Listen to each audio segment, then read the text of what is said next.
আজকে আমি কি বানাতে চলেছি, তো আজকে এটা আমি সয়াবিন দিয়ে বড়া বানিয়েছি।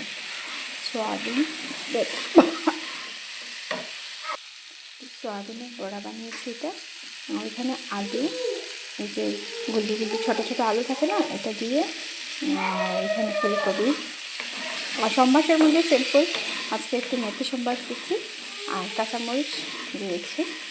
আর তো যা যা যেতে লাগে মশলাপাতি, হলদি মরিচ এইসব সব কিছু দিয়েছি। দেওয়ার পরে আদা বাটা একটু দিয়েছি। তো এইভাবে করে একটু সাতলাবো। তো সাতলাচ্ছি এটাকে। স্মেলটা মোটামুটি খারাপ না, ভালোই আসছে। তো এইভাবে করে আমি আজকে সয়াবিনের ঝোল বানাবো। একই রকম সয়াবিন খেতে খেতে ভালো লাগছে না, তাই ভাবছি একটু এইভাবে করে একটু বাটা করে তরকারিটা করবো।